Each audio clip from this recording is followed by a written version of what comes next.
All right, welcome back everyone to Speakin My Piece, hosted by Dekel Bor and presented by Jazz Times in association with Rope-A-Dope. My name is Lewis. I'm here at the Rope-A-Dope Room on a cold, snowy day outside of Philadelphia. Welcome back. Please do share this. If you're enjoying this show, it has been quite interesting to chat with Dekel Bor. He's a guitarist. He's performed with jazz legends Johnny Griffin, Reggie Workman, Pat Martino, Billy Hart, and many more. And his recent release, Let Love Rule, is out this year and available at dekelbor.bandcamp.com. This is the last episode of season 1, and we've saved a good one for last. We are welcoming to the room today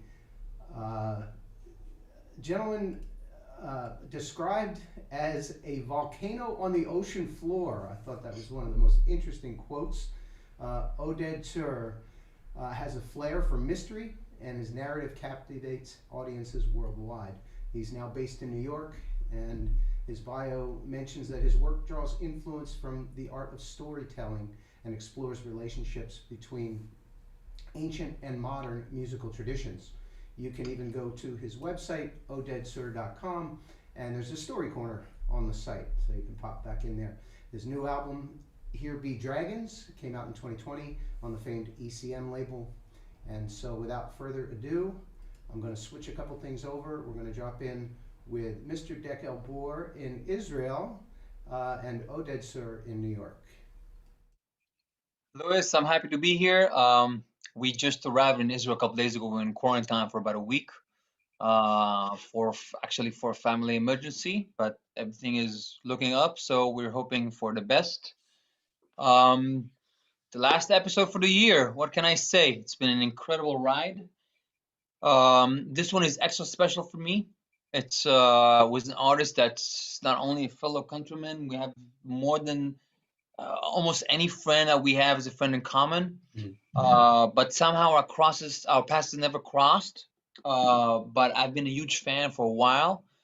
Did recorded with a couple of close friends of mine, Shai Maestro and Ziv Ravitz, on his I don't know if it's his first album, is his first album for me.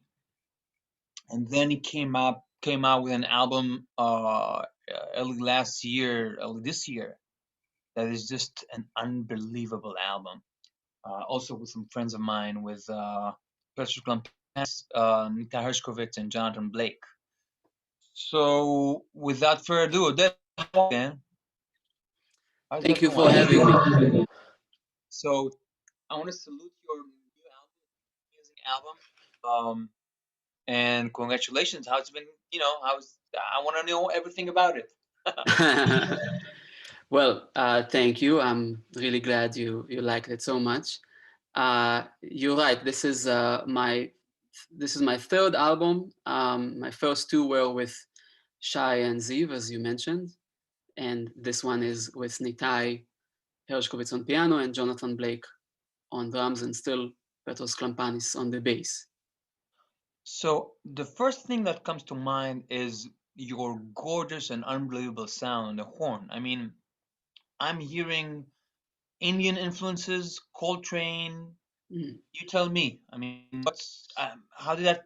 Was it always there? Was it developing? Is that something that was, Yeah, I think you're hearing right. There's definitely a lot of hours of listening to Coltrane, and out of those hours came the idea to explore Indian classical music, which he explored.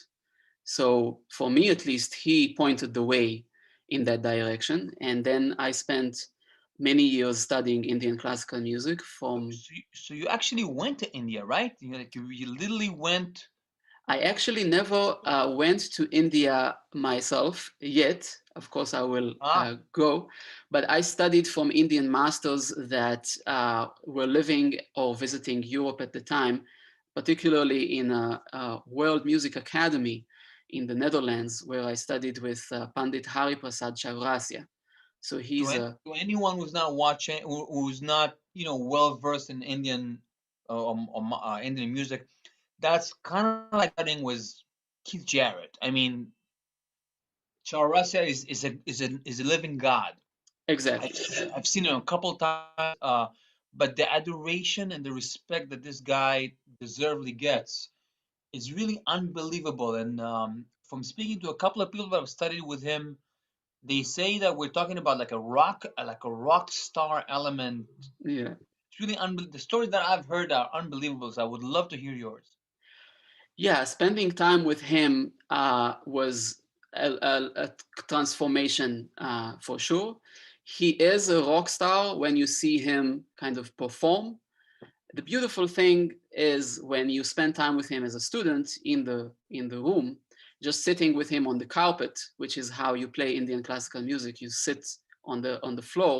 So Uh, everyone is there with the bansuri and you there with saxophone. That was the exactly. deal. That's exactly right. Yeah. Epic, epic. Yeah, and when he, you know, the thing about a master is he doesn't even have to say anything. Just being in the same room with him, you feel like you are How learning much something. how much can I charge people for me to not say anything? Like how do I get there? No, Say again, how I'm much? joking. I'm completely joking. I'm Okay. saying to go to study with someone who's not speaking, it's a whole new level for me. No, But he does speak, of I'm course, but yeah. No, I'm really but you touch exactly the right point, which is that in Indian classical music, there's very few words that the teacher really uses to teach. It's mostly just playing. It's a call and response situation. He plays a phrase, and then you repeat, and then the lesson goes on. That's kind of how it works. I'm and from what I hear of his classes, it's mostly group classes. People go for a month at a time, right? It depends. I had a lot of individual time with him. There are group classes, which I joined as well, but there's also a one-on-one kind of thing. And I definitely try to follow his sound, mainly the fact that on his instrument, he can slide between one note and Yeah, another. yeah.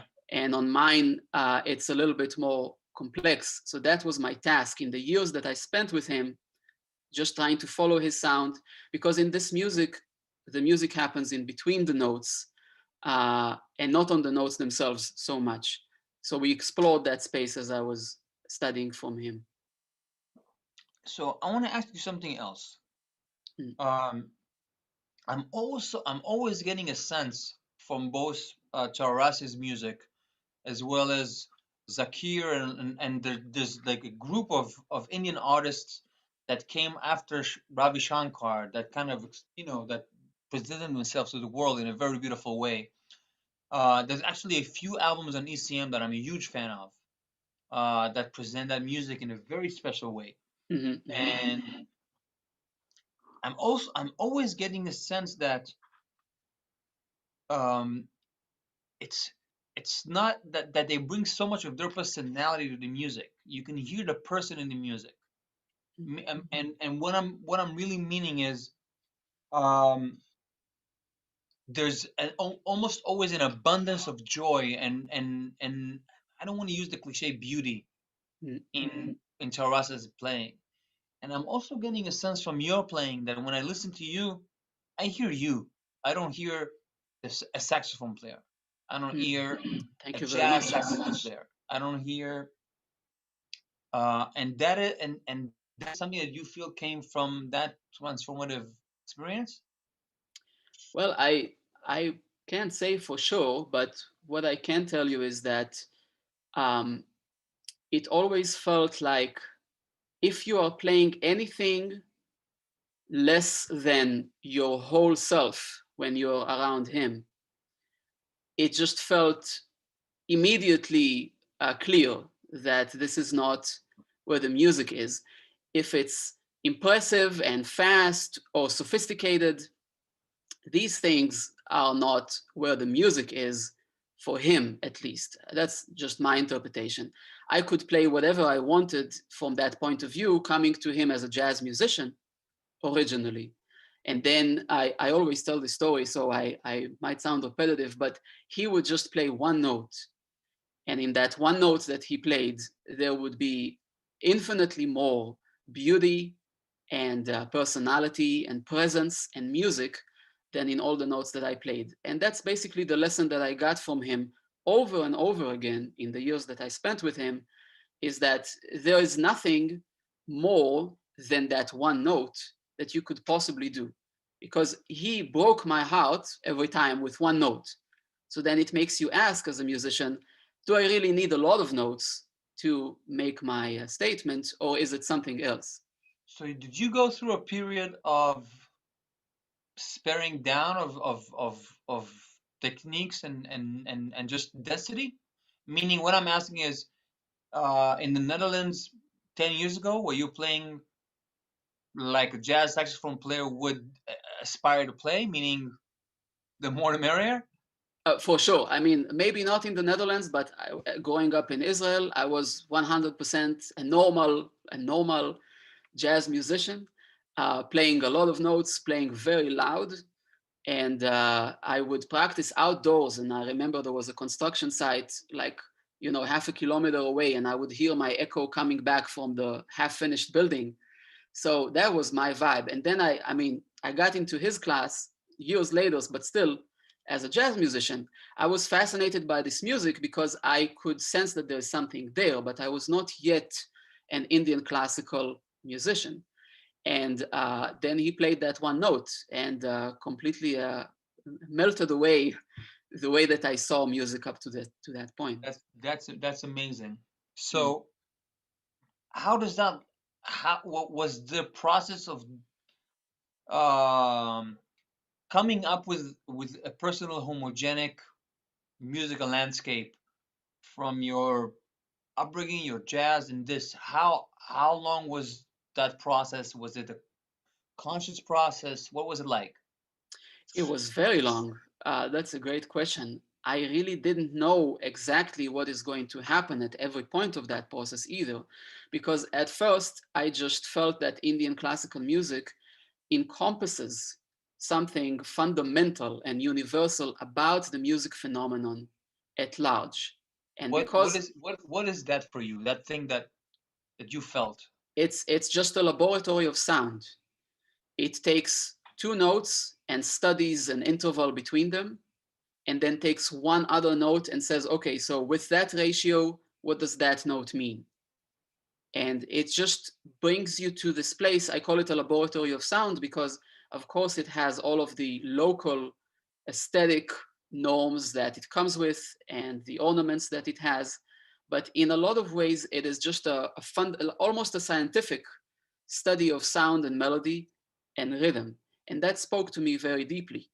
But later on, when I moved to New York, there was a certain stage where I realized that um, taking the ragas, which are the melodic forms that I learned about in Indian classical music, and placing them on a moving bass and testing how that conversation between the moving bass that does not come from Indian classical music, comes from jazz, and the ragas, these melodic forms, how does that conversation take place? That was kind of the thing that started interesting me more and more. And I am still an Indian classical musician on the one hand, but I also, in the 3 albums that I've released so far, am basically returning to the jazz quartet as a format, but I'm just doing it in a different way than I had 15 years ago. So I want to ask you, how did those bands came together? I mean, how long, when I saw you guys tour, I think I saw you guys on the last European leg before COVID of the release of this last album. Yeah, it was, And yeah. I think it was the almost like the end of the tour. And and how long was the band together, and how did it came about, and the personal changes, and because I hear an amazing journey between this album and the album before it, and I wonder where that journey is. I mean, there's something happened. Hmm.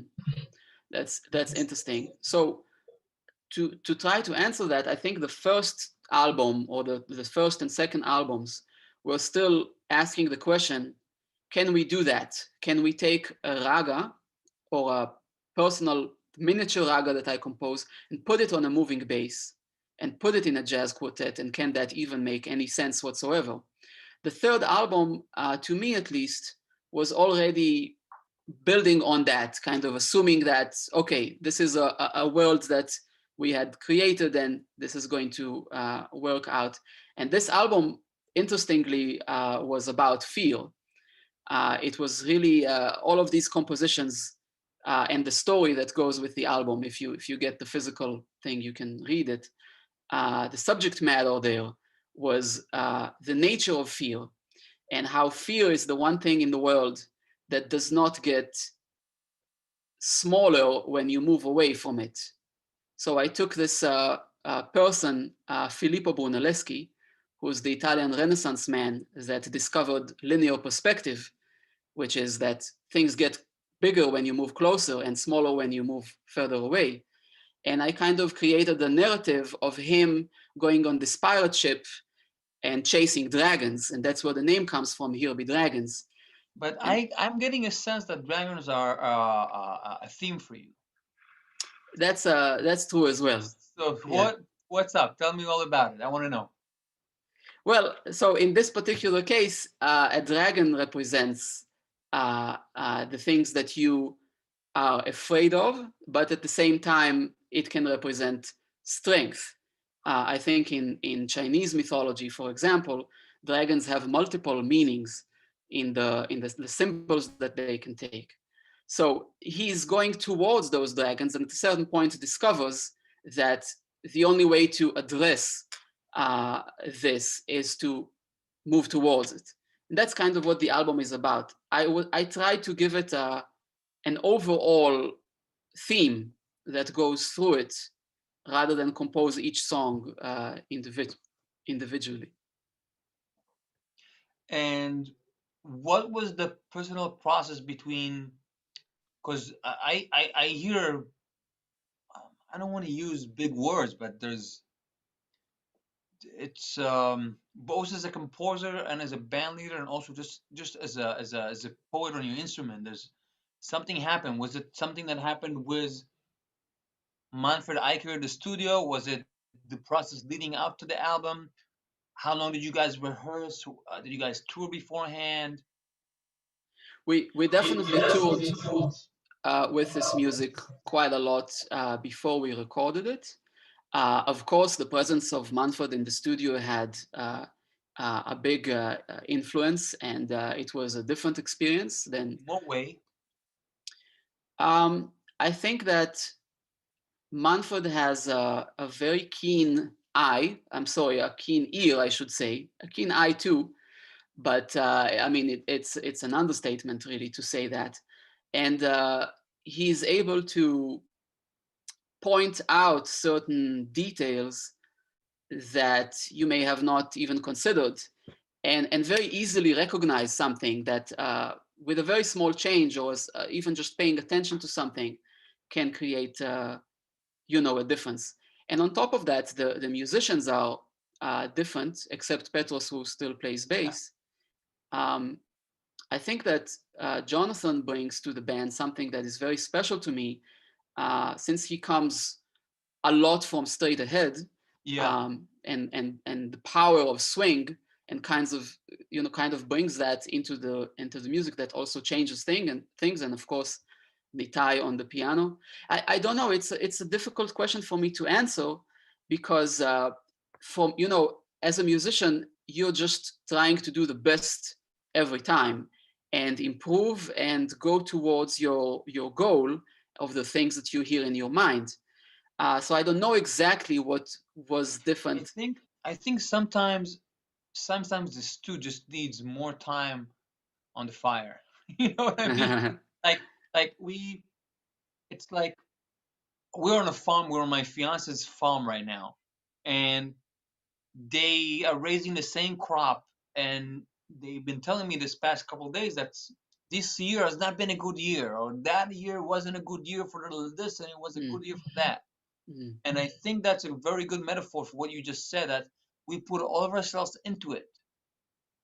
And I think maybe the part of responsibility is staying alert to the right timing, to the right for where something, takes place. Yeah, I hear you. And I also think that I feel that in compositions as well, or in the process of composing, where sometimes you have, in my case, months that I'm trying to complete a song. And all of these pieces are very short in duration. They are not, they don't have a lot of notes. Yeah, I But love that about your thing, actually. I thank really you. love it.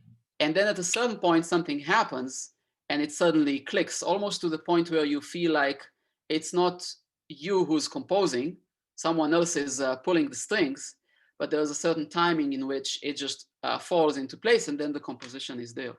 And I'm getting a sense that that's also part of the way you guys play as a quartet. Mm. You're, I don't want to use the term that you just said, you're waiting for it and then it happens. But it seems like you guys really rely on band chemistry and understanding and Yeah, personalities. yeah, yeah. I mean, that comes from Indian classical music training for me personally. You have a lesson with your teacher, and be it Hariprasad Chaurasia or anyone else that is versed in this tradition, and they might tell you, okay, today we're working on that note. You're working on a raga, the raga has, say, 5 notes, and today you're working on this. So then you say, okay, let's play it. And then your teacher plays it and you play it. And then you say, as a jazz musician, again, you have only 5 notes anyway. It's not so much. So you go to the other notes, and then your teacher would say, no, but I was just working on this note. And you realize that you're kind of locked. It feels like a prison in the beginning because you have only this one note. How can you possibly make music out of it? But what these bars make you see is the real prison, which is that you feel originally like you have to have so many notes in order to make a statement. That's the real, well, maybe I'm using big words again, but that's the real prison. And that exercise allows you to take it away. So when we play in the quartet as well, I find that it's more about connecting to the sound that is happening right now, rather than thinking about what could happen later, if that makes sense. Yeah, Those sort exactly. of attitudes come from Indian classical music for me. So what happens if it's not happening on a specific night? I mean, we're all human. We are all human. I think that it tends to happen more Because if you, to give people who are not to give people who yeah, are not hardcore musicians, yeah, um, from my understanding of your music, um, it's the competitions are very select. It's like Japanese uh, paintings. It's mm, very, I don't want to say minimalistic, but it's very specific. mhm, As and many other jazz musicians, myself included, and most of the people that I know and play with, the competitions are a lot more extensive, and they sometimes force a certain personality on you as a player.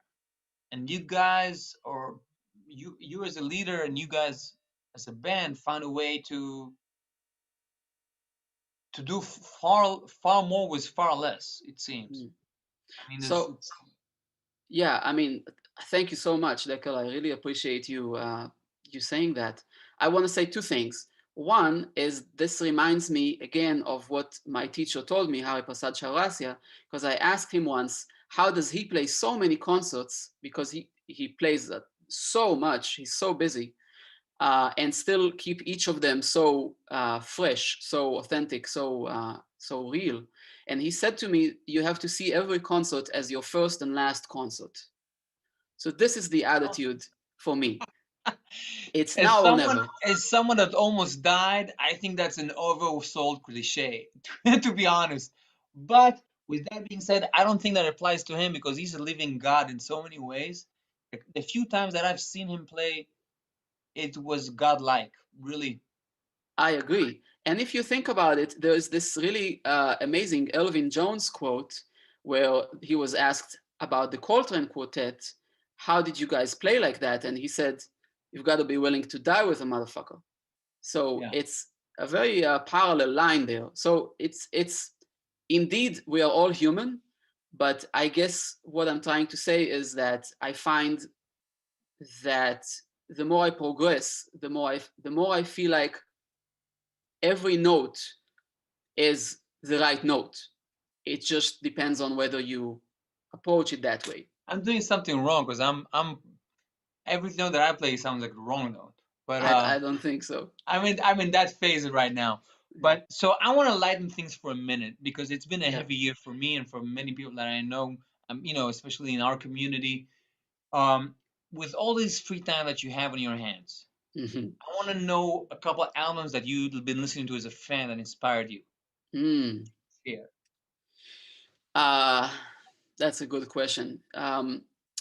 I've discovered recently an amazing album on ECM called, it's a Charlie Hayden album, The Ballad of the Fallen. Yeah, it's an amazing one. And yeah, I've listened to that a lot. And I've also listened to a lot of Latin pop, a lot of Latin pop. Wow.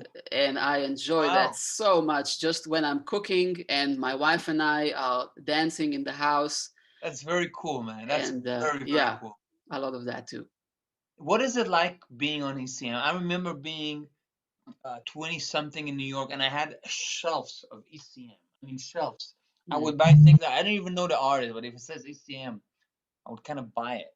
Yeah, yeah, And I think, like everyone, I have a few ECM favorites. I'm, that I look for on like old vinyl stores, trying to get a right. specific original pressing for something.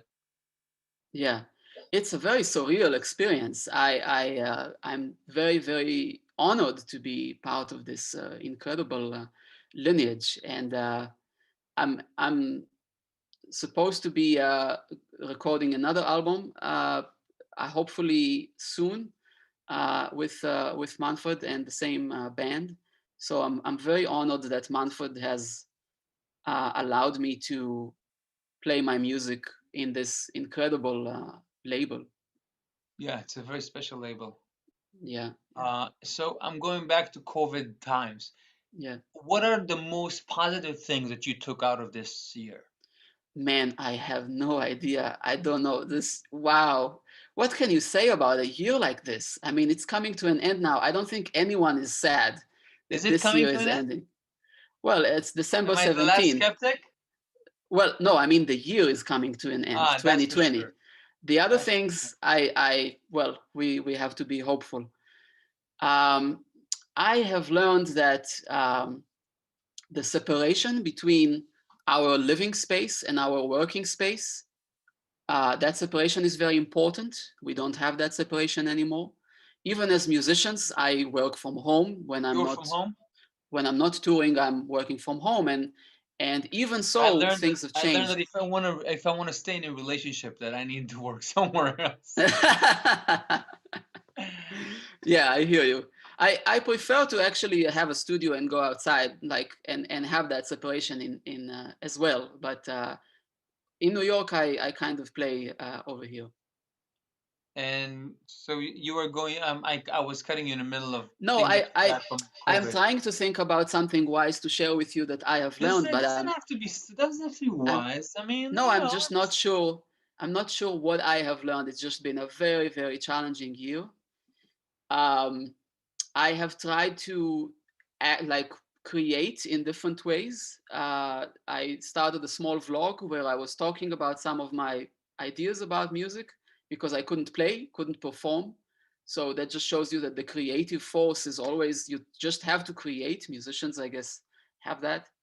But I don't know if I have any other yeah, heavy I feel the conclusions. same way. I feel the same way. There's Yeah, something it's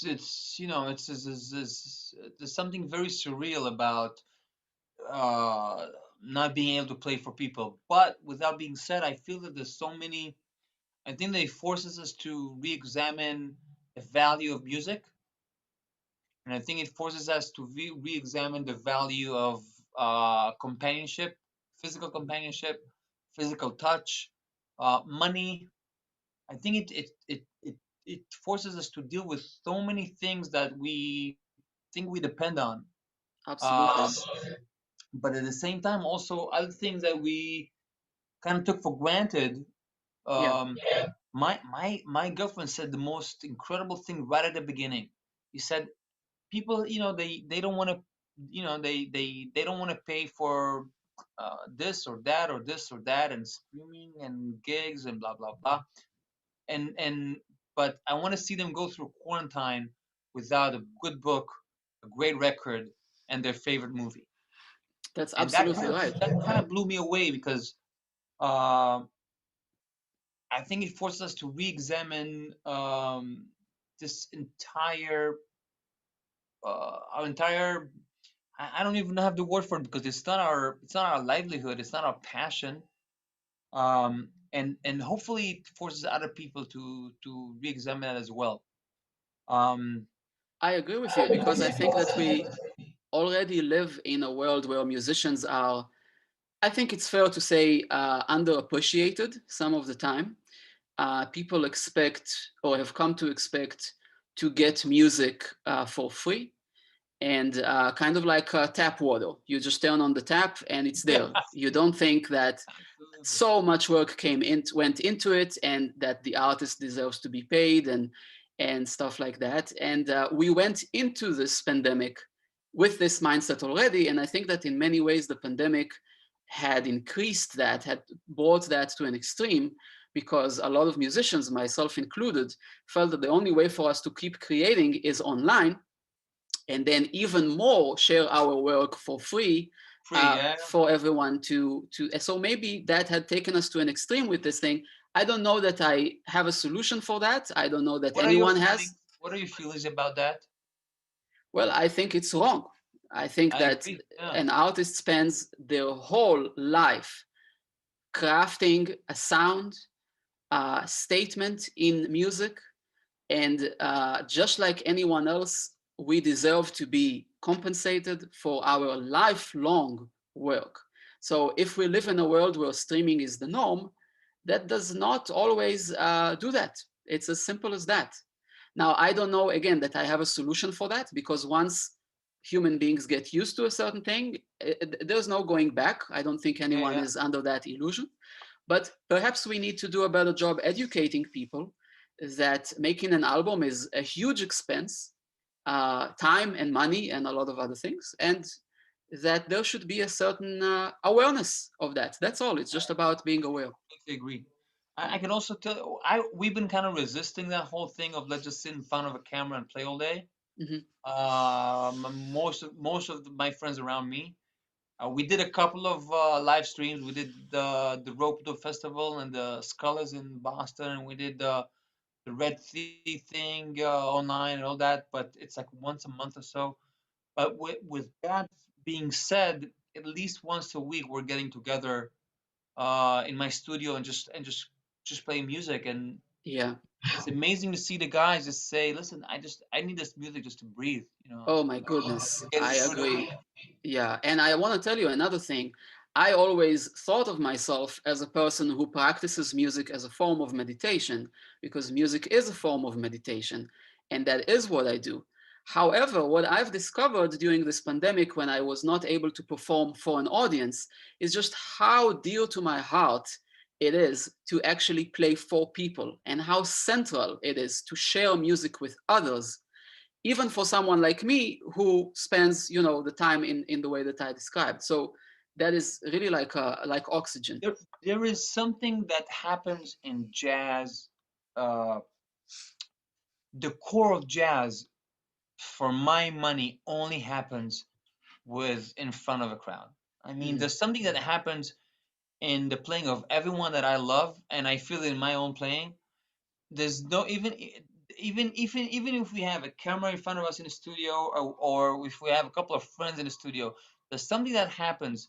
You're going from club to club, and you're just there for the music, and the switch is on.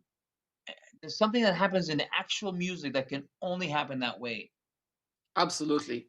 To use the same metaphor for a second, if we talk about meditation, then music can be thought of as a form of collective meditation. And to me, maybe it's the only form of collective meditation, because what other than sound can create this space that we are all in together? I'm so you happy you know? say this. I'm so happy you Yeah, said that. This is so dead on of everything that I've been yeah, thinking about because um I I feel that music, especially on in modern times where it's streamed, I hate streaming. I mean, yeah, give me the physical thing, and right. um, it just goes through so many layers of compression and digestion and digitization that you lose so much. You just lose so much of it. I always say Right. it's like, let me give you food from 2 weeks ago and see how much you like it. But Right, right. but I Yeah. feel that with and I think uh, Hariprasad is an amazing example of there are some musicians that when you hear them play, you are physically transformed, and it makes sense to me because they're they're playing sound there's sound waves that clash in so many beautiful ways that create a physical sensation, Hmm. not unlike radiotherapy Mm, that actually went through. So I got to study a lot of. So mm, um, it just makes sense to me that if you put enough of those people in a room, they're going to get transformed mm. physically.